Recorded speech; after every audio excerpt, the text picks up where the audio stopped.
Well, hello, everybody. Welcome to day number 6 in the work of Byron Katie for Ding-a-lings. Now, you may have noticed that you might have gotten to a stuck point, or you're not really sure about one little step on here because you've gotten to do the work on a one belief at a time worksheet on another different brand new thought that was on your original Judge Your Neighbor worksheet, right? Sometimes people slow down a little here, and sometimes people get really excited.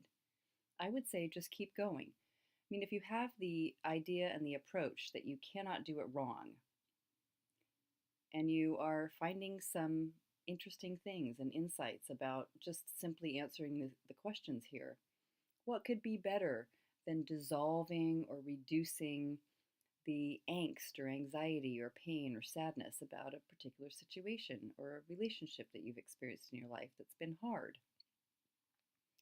I loved finding lightness and freedom with topics like death and dying, disease, loss, betrayal.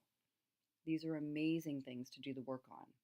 So you've caught a couple more One Belief at a Time worksheets, and I highly recommend taking one belief from the shoulds, number 3 segment on your Judge Your Neighbor worksheet, putting it over there in the top of the One Belief at a Time, and sitting with that through the inquiry process, answering the 4 questions and then finding the turnarounds to a should or a shouldn't that you found powerful there.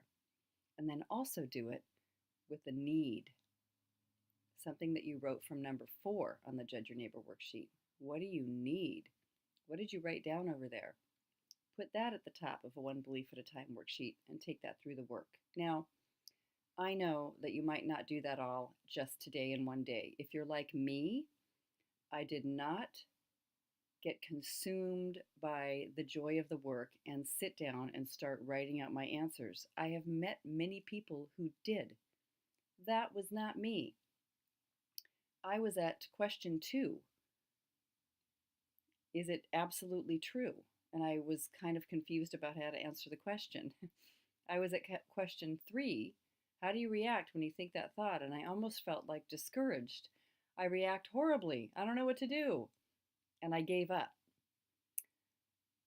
The place that I found my peace for moving forward and just still inexplicably drawn to wanting to see what is it about answering these questions that seems Byron Katie has discovered, and other people as well.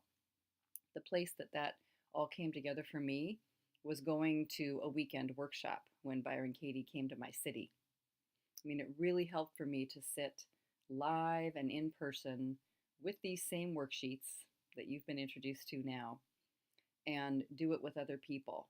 I kind of had to stay put, and if I had questions or other people had questions, I could listen. So just know that's a possibility too. But now we are on day 6, and we're so close to the finishing line from doing the work from start to finish. What I wanted to mention today was how to do the work with number 5 on the Judge Your Neighbor worksheet. So really, all the concepts that you've written there from numbers 1 through 4, you just want to take through the work. I mean, answer the 4 questions and then find the turnarounds, just the way that we've done. But number 5, things can sort of have, cracked themselves open, and you have a whole list of descriptive words about the troubling person or the whatever it is that you're looking at that you don't like. They are selfish, mean, rude, nasty, brutal, dishonest, liar, whatever your list is. You might have just a couple of words on there, 1 or 2, and you might have many. You don't have to, in fact, it might even be kind of tricky to answer the 4 questions with a list. So what we like to do with the work is you just notice here's your list. You've already spent some time with this particular situation in the Judge Your Neighbor worksheet and the One Belief at a Time, the 4 questions. You've been really looking at this situation for a while. So now, read your number 5 list turned around to the complete opposite. Just pause on every word. So he is a liar. He is a truth teller. He is not lying. You can just do it that way. Simple opposite. He is selfish. He is not selfish. He is rude. He is not rude. Polite.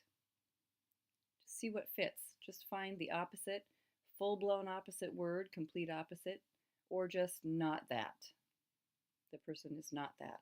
And sit with them a moment. Just pause, reflect, and see if you can find it. If you can see that that could be just as true or truer, that that's a possibility in this situation.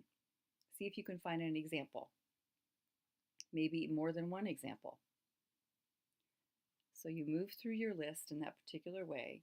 If there's one that feels really tight and like, my God, that person really is a betrayer, and you just can't find, you can't just move into a turnaround. They are not.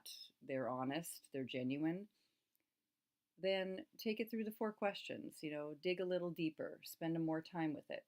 But mostly by the time we get down to number 5, we're kind of pretty open. We've learned a lot so far.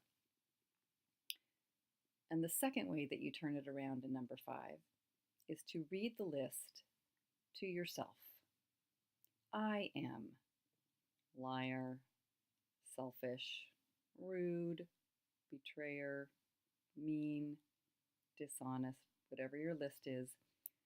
The important thing here is to slow down, see if you can find it, and also, as Byron Katie says, I love this, it's a kiss and not a slap.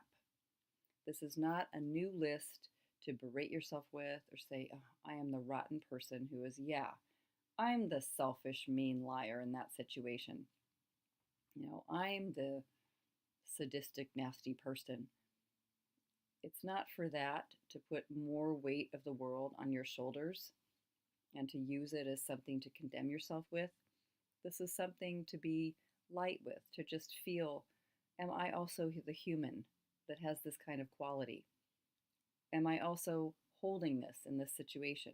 Do I notice that my thinking is quite vicious when it comes to this person, and I thought they were vicious? It's just to be with it like that, connect with the list that you've written. Notice how you might have these qualities too, and that's not the end of the world. So that's how you turn around number 5, and tomorrow join me for the big finale, my favorite.